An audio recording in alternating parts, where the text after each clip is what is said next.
Aibowan, Vanakkam. I'm Vayoni Dimel. This is Boston Lanka News, bringing you news, views and entertainment from Boston and USA. Rosy Senanayake in Los Angeles to support Sarath Fonseka. Sri Lanka rank above United States in equality between men and women. Sri Lankans in California staged a demonstration in Los Angeles on October 22nd, demanding the release of former Army Commander General Sarath Fonseka. UNP Member of Parliament Rosy Senanayake participated in that demonstration. Boston Lanka spoke to Rosy Senanayake a few hours before the demonstration. Mrs. Senanayake, could you please tell us about the purpose of your visit to USA? The purpose of my visit is, of course, to participate in this protest, a much-needed protest, I would say, with regard to the release of General Sarath Fonseka. And I think Sri Lankans who live outside the country, world over, shares the same sentiments like as what the people in LA do. And I was invited to participate in this protest, and I'm here today now to participate in the protest. Could you please share your views about the way Sri Lankan government is treating General Fonseka, a war hero? I think it is not acceptable. This is not a feeling that just what I would feel. I should mention that the people of Sri Lanka at large, and also the people who reside outside the country, Sri Lankans, basically feel the same way as I do. They feel that, I'm a person who would always bow down to the decision of the judiciary. And we have to respect the judiciary. Whatever verdict that the judiciary has given, that is something that we as right-thinking citizens should accept. But I think the government, as a responsible government, should basically give ear to the public. And if the public feels that a war hero such as General Sarath Fonseka, who has won a war, we are talking about the deadliest terrorist group in the world, and we have suffered for 3 decades. And after 3 decades, gaining a geographical victory is not a small victory. It is a great victory. And the man who contributed immensely towards this victory is General Sarath Fonseka. He led the troops, and after winning the war, he was also named by the present government and the head of the government, the president, Mahinda Rajapaksa, that he was the best and the greatest army commander of the world. A person of that caliber, even if he has made a mistake, I think we owe it to him as a nation so that he could live in dignity and that he could live with his basic rights. So I don't think the people of Sri Lanka do accept the fact that General Sarath Fonseka is being kept as a prisoner and in the way that he is being treated. And a vast majority of the people do believe that this is politically motivated. And for that reason alone, that he's being basically harassed. Justice Minister Athawuda Senaviratne told in the Parliament a few days ago that General Sarath Fonseka should not be pardoned as he was serving a prison sentence on being convicted of fraud. Any response? See, the President, as the head of the state, has all the powers to pardon any prisoner in the country, and he did so just recently. Thousands of them were pardoned, and it is all in his hands. Like I said earlier, we have to bow down to the verdict of the judiciary, and as I said earlier, even if General Fonseka, according to the verdict of the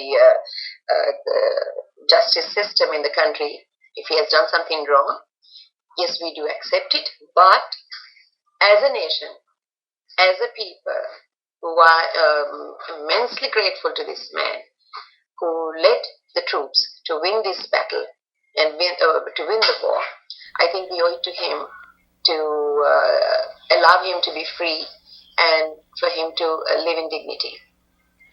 A South African opposition leader who was in Sri Lanka recently have made some remarks identifying some similarities of the imprisonment of Nelson Mandela and Sarath Fonseka, recognizing Sarath Fonseka as a political prisoner.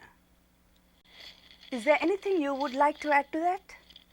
Those are the sentiments actually the people of Sri Lanka also is feeling at this particular time, because we strongly believe that Sarath Fonseka is being penalized simply because he entered politics, or he basically contested as a presidential candidate on a common platform as the common candidate for the largest single political party, the United National Party. And the United National Party had at that particular time had joined hands with 13 other parties, and we had formed the United National Front. So the United National Front, together with the JVP, invited General Sarath Fonseka to come on a common symbol, on a common platform as the common candidate. And we strongly believe that all this began after he decided to challenge the president at the presidential elections. So it is absolutely correct for the leader of the opposition of South Africa to have made that comment, and this is exactly how the people of Sri Lanka also perceive this matter. Thank you so much, Ms. Senanayake, for joining with Boston Lanka. Sri Lanka demonstrates greater equality between men and women and ranked at the 16th place in the Global Gender Gap Index, above the United States at 19th and Canada at 20th. Boston Lanka contacted Dr. Palitha Kahona, the permanent representative of the United Nations in New York, to find out his views. Dr. Kahona, this is quite an achievement, way ahead of many developed countries. Could you please elaborate on this achievement?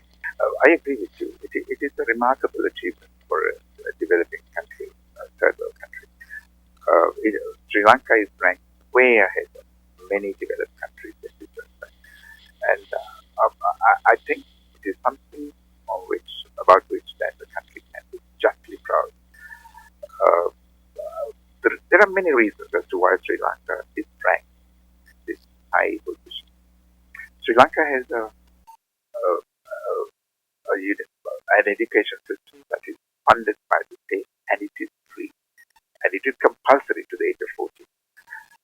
We send our children to school without distinction. There is no gender bias in the recruitment of children to schools. In fact, at primary level, the recruitment rate to schools is around 97.5%. I think this is a rate of which many developed countries can be envious. And then, of course, literacy is 95%. And at university level, and over 100%, over 50% are women.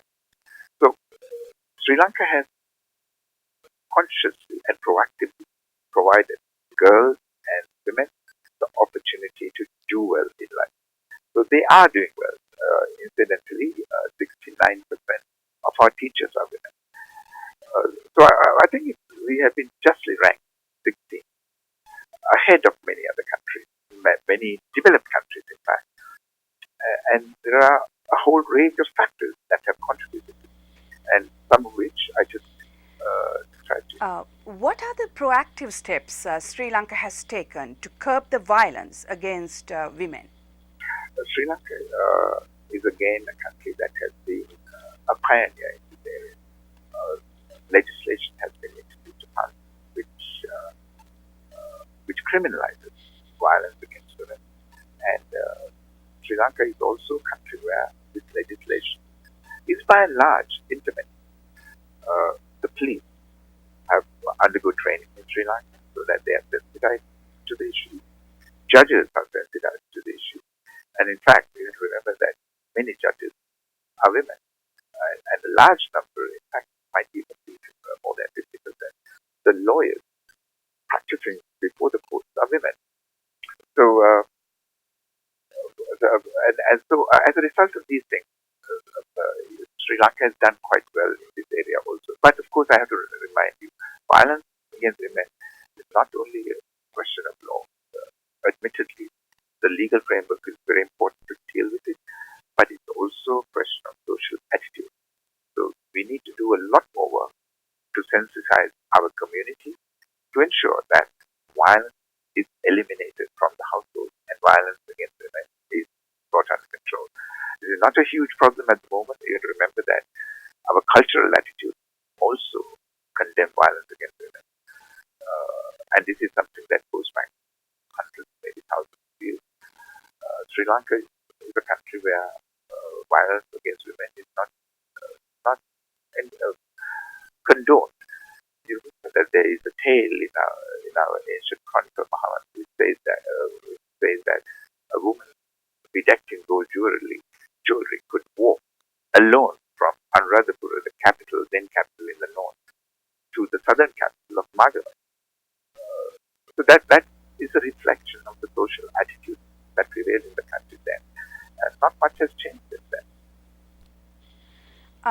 Now, Dr. Kohona, in the post-conflict Sri Lanka, what measures Sri Lanka has taken to support the victims of the war, especially war widows, to rebuild their lives? In Sri Lanka, there are close to 80,000 war widows, both among supporters of LTT and others. The government has taken a very proactive approach to rehabilitating them and ensuring that they become productive members of society. Rehabilitation program in the north is being conducted with the help of the Indian government. The government is also extending small loans to war widows so that they can start home industries and other small industries. Women have also been given training in various self-help ventures. So a number of measures are being taken, but I'm not saying that we have done everything that can be done for the simple reason that we are a poor country, we are a developing country. We have been through 27 years of terrorist-inflicted horror, but we are making a very strong effort to ensure that women who suffered from the war, especially the widows, are given a fair chance to re-enter society and make a contribution. Thank you very much, Dr. Kohona, for your time. That concludes our news edition. We meet you again with another news edition of News, Views and Entertainment from Boston and USA. Till then, goodbye.